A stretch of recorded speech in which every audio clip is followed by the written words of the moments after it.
तर हॅलो नमस्ते. आज आपण आपल्या चॅनलवर घेऊन आलेलो आहोत मसालेदार अशी पनीरची भाजी. कोणत्याही प्रकारचे खडे मसाले न वापरता अगदी रेस्टॉरंटमध्ये मिळते तशा प्रकारची भाजी घरच्या घरी कशा प्रकारे बनवायची आणि दिसते की नाही अगदी रेस्टॉरंटमध्ये मिळते तशा प्रकारे ही भाजी. चला तर मग रेसिपीला सुरुवात करूया. रेसिपीला सुरुवात करण्याअगोदर एक छोटीशी रिक्वेस्ट, अगदीच तुम्ही जर आपल्या चॅनलवर नवीन असाल तर नक्कीच चॅनलला लाईक करा, शेअर करा आणि अशाच रेस्टॉरंट स्टाईल रेसिपीज पाहण्यासाठी चॅनलला सबस्क्राईब करून बेल आयकॉन देखील क्लिक करा.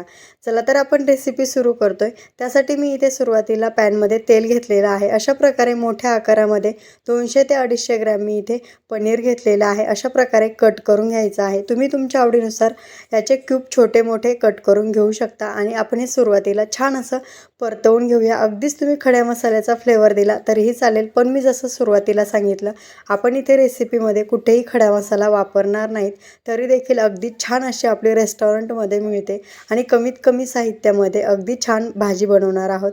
त्यासाठी तर तुम्ही पाहू शकता अशा प्रकारे मी इथे पनीर फ्राय करून घेतलेलं आहे. अगदी सुंदर गोल्डन कलरवर आपण हे फ्राय करून घेऊया. तर पनीर इथे फ्राय झालेलं आहे, आपण हे काढून घेऊया.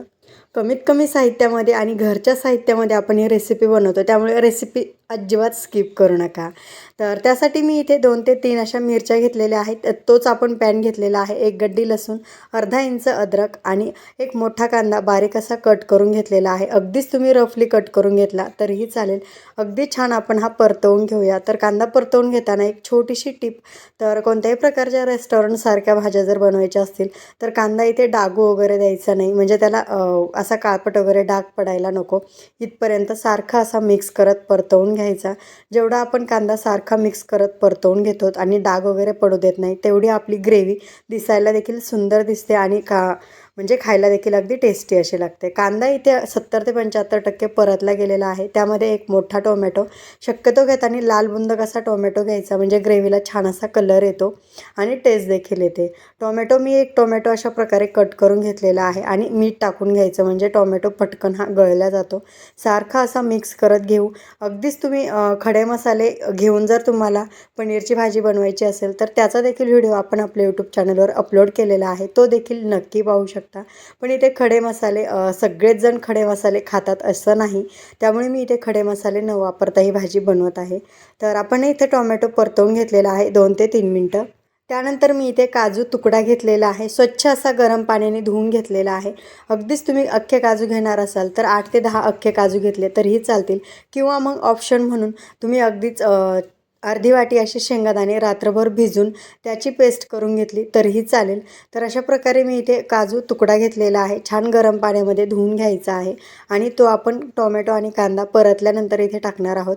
जर अगदीच आपण इथे काजू परतवून घेतला तर त्याचं तेल बाहेर पडतं आणि ग्रेव्हीची टेस्ट वेगळी लागते ज्यावेळेस आपण खूप जास्त काजू परतवून घेतो त्यावेळेस. आणि अशा प्रकारे आपण इथे फक्त अगदी 1 ते 2 मिनिट मिक्स करून घेतो, त्यावेळेस ग्रेव्हीची टेस्ट अगदी वेगळी लागते. ही छोटीशी अशी टिप आहे, नक्की घरी ट्राय करून पहा. तर इथे मी इथे लसूण टाकलेला असल्यामुळे तुम्हाला इथे काजू खूप जास्त दिसत असेल, पण सुरुवातीला मी इथे वाटीमध्ये दाखवलेला आहे. तर 10 ते 12 किंवा 8 ते 10 तुम्ही काजू घेऊ शकता. अशा प्रकारे मिक्स करून घेऊया. अगदी 4 माणसासाठी आपण ही भाजी बनवतोय, त्यामुळे परफेक्ट असं प्रमाण असणार आहे. तर मिक्स केल्यानंतर काजू टाकून 2 मिनटं मिक्स केल्यानंतर आपण हे वाटण थंड करून घेऊया. तर इथे वाटण थंड झालेलं आहे, आपण हे मिक्सर जारमध्ये काढून घेऊया. त्यानंतर आपण त्यामध्ये एक मूठभर अशी कोथिंबीर टाकून घेऊया. कमी जास्त केली तरी काहीच हरकत नाही आणि थोडं थोडं पाणी ॲड करून आपण हे वाटण मिक्सरला फिरून घेऊया. त्यानंतर मी इथे पॅन घेतलेला आहे, त्यामध्ये तूप टाकून घेतलेलं आहे आणि एक मोठी उबळ भरून, म्हणजे अंदाजे 2 ते 3 चमचे असं तेल टाकून घ्यायचं आहे, तूप जळू नये यासाठी. तर अगदीच बटर यूज केलं तरीही चालेल, पण कमीत कमी साहित्यामध्ये खूप जास्त खर्चिक अशी आपण ही भाजी बनवत नाहीत, घरच्या साहित्यामध्ये भाजी बनवतोय, त्यामुळे मी इथे तूप टाकून घेतलेलं आहे आणि वाटण टाकून घेऊया. तर तुम्ही जर खूप जास्त पाणी टाकून हे वाटण मिक्सरला फिरून घेतलं तर तुमचा कट्टा 100% खराब होणार आहे. त्यामुळे मी सुरुवातीला सांगितलं कमीत कमी पाणी टाकून वाटण छान असं मिक्सरला फिरून घ्यायचं आहे. तर सुरुवातीला आपण कांदा टोमॅटो छान असा तेलामध्ये परतवून घेतलेला आहे, त्यामुळे हे वाटण परतवून घेण्यासाठी खूप जास्त असा वेळ लागत नाही. छान असं मिक्स करून घ्यायचं. थोडंसं मिक्सर जारमध्ये पाणी टाकून घ्यायचं आणि ते देखील वाटण वाया जाऊ द्यायचं नाही बरं का. आणि छान असं मिक्स केल्यानंतर वाटणाला छान तेल सुटतं. त्यामध्ये 1 चमचा असा गरम मसाला, 2 चमचे असा पनीर टिक्का मसाला किंवा मग अगदीच पनीर मसाला यूज केला तरीही चालेल. 1 मोठा चमचा भरून बेडगी मिरची पावडर, तर ही तिखट नसते, फक्त कलरसाठी. आपण इथे त्यानंतर जिरे पावडर आणि मी इथे अर्धा चमचा किचन किंग मसाला देखील यूज केलेला आहे. छान असं मिक्स करून घेऊया. तर ड्राय मसाले मिक्स केल्यानंतर हे वाटण खूप जास्त ड्राय होतं, म्हणजे पटकन असं ड्राय होतं.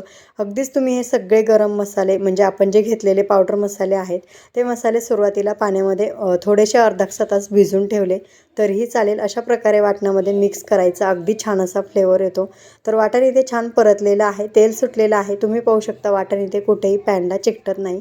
त्यानंतर मी इथे 1 ते 1.5 ग्लास असं पाणी उकळायला साईडला ठेवलेलं आहे. शक्यतो ग्रेव्हीच्या भाज्या बनवताना गरम पाण्याचाच यूज करायचा, म्हणजे भाजीची टेस्ट अगदी छान अशी येते. तर मी इथे एकूणच 4 माणसासाठी ही भाजी बनवत आहे. तुम्ही तुमच्या आवडीनुसार ही भाजी घट्ट किंवा पातळ ठेवू शकता. एकूणच 2 ते 3 मिनिटांमध्ये भाजीला इथे तेल सुटलेलं आहे. मस्त अशी आपली ग्रेव्ही शिजली गेलेली आहे. त्यानंतर आपण इथे पनीर टाकून घेऊया. पनीर टाकल्यानंतर अगदी 1 ते 2 मिनिटं ही भाजी वाफ काढून घ्यायची आहे, खूप जास्त वेळ नाही. तर तुम्ही पाहू शकता अगदी मस्त आणि मसालेदार आपली इथे भाजी तयार झालेली आहे. कोणत्याही प्रकारचे खडे मसाले न वापरता अगदी चमचमीत अशी हॉटेलमध्ये मिळते तशा प्रकारे आपली ही भाजी तयार झालेली आहे. तर अगदी घरगुती साहित्यामध्ये अगदी चमचमीत अशी भाजी रेडी झालेली आहे. तुम्हाला आपला हा व्हिडिओ कसा वाटला ते कमेंट करून सांगायला विसरू नका. तुम्हाला आपली ही रेसिपी आवडली असेल तर नक्कीच या रेसिपीला एक लाईक आणि चॅनलला सबस्क्राईब करायला विसरू नका. व्हिडिओ पूर्ण पाहिल्याबद्दल धन्यवाद.